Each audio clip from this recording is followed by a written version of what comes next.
Hey guys, Tavis Piattoly, sports dietitian with the Taylor Hooten Foundation.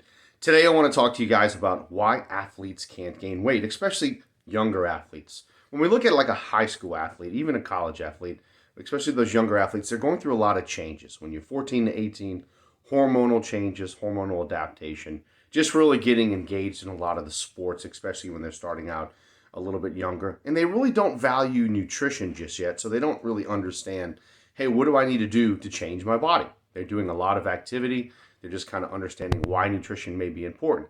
But I see a lot. I've worked with a lot of athletes when it comes to helping them gain weight and build muscle. And I see 5 common things when it comes to why do they struggle to gain weight. Number one, they're just doing way too much activity. It's not uncommon today to see an athlete do 5, 6, 7 hours of activity, especially with some kids that are doing multiple sports, travel sports, 7-on-7 days where they might be playing for 5, 6 hours. That's going to make it impossible for you to hit your calorie goal. You're going to have to consume an enormous amount of calories depending on your body weight and depending on your activity. So if you're doing probably more than 3 hours of physical movement a day, you're more than likely doing too much. So you have to really look at your schedule. If you have baseball games, practice, a trainer, you go to another sport, you might want to reevaluate and say, okay, how do I scale back just a little bit? Because that's a lot of stress on the body and it makes it really hard to consume enough calories. So that's number one, is looking at your activity. Number two is you're skipping breakfast. And if you're skipping breakfast, 40% of high school students skip breakfast. You're probably not going to get enough calories to catch up the rest of the day. I'm not saying you have to eat an enormous amount of food in the morning, but when you're waking up fasting and you continue to fast till 12 o'clock for maybe school lunch or 11 o'clock, you may have gone 15 or 16 hours without eating. You may go to practice with only one meal in your stomach over the last probably 24 hours. It's going to be impossible for you to get those calories back. And if you do try, it's going to be very uncomfortable trying to pack all those calories in your stomach. So if you're skipping breakfast, that's going to be tough. And it doesn't have to be elaborate. It could be make a peanut butter and jelly sandwich with a ready-to-drink shake if you're short on time. A lot of reasons kids skip breakfast is because they say they don't have time. In reality, they just want to sleep a little bit later. Grab a nutrition bar and make a smoothie.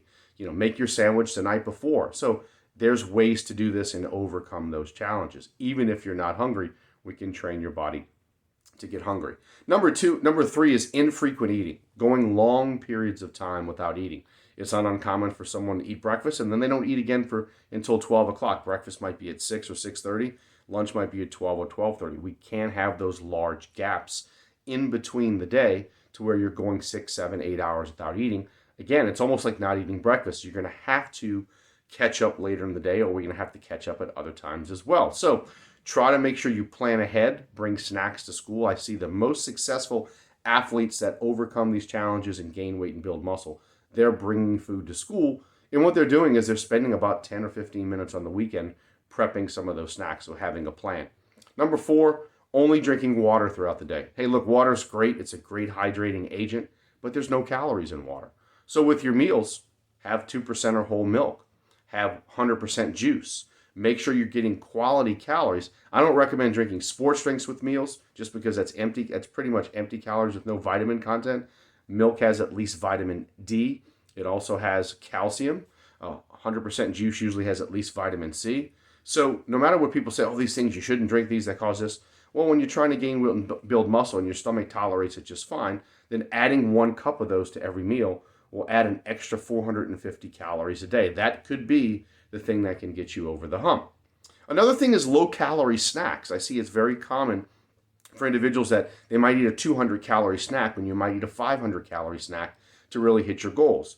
One big thing I like to focus on with my athletes is low volume, meaning not a lot of food, but high-calorie snacks. What could that be? Well, let's use things like nuts or trail mix, because just a fist, like if you do a fist of broccoli, that's 20, 25 calories. Fist of pasta, that's 200 calories. But a fist of trail mix, probably somewhere between 500 and 700 calories. And that's just a little bit of volume. Or what I really like too is some of these ready to drinks. An Ensure Plus, an 8 ounce, is 350 calories. That can be consumed in 30 seconds to a minute. Have that with a half a peanut butter and jelly sandwich, and you have 500 to 600 calories. So there are ways to get those calories in between classes where you need to, or in between the day.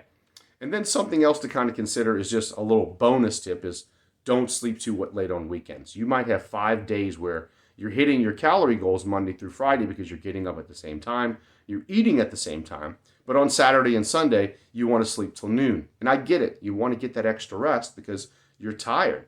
But that means you're missing out on at least probably 2 meals that day. So you might have a positive 5 days where you hit your calories on Monday through Friday, but a -2 on Saturday and Sunday because you were under your calorie goals, which means for the week, it's only a net of 3. So you don't have to get up super early, but try not to go later than 10 o'clock without eating. 9, even if you have to get up at 8 and eat, go back to sleep, that's fine. You get those calories in. Maybe make a smoothie, get something light that digests pretty quickly, go back to bed, sleep till 12, and then eat your meal. That way you're not missing that schedule. So I hope this was beneficial. Thank you guys for following us at the Taylor Hooten Foundation.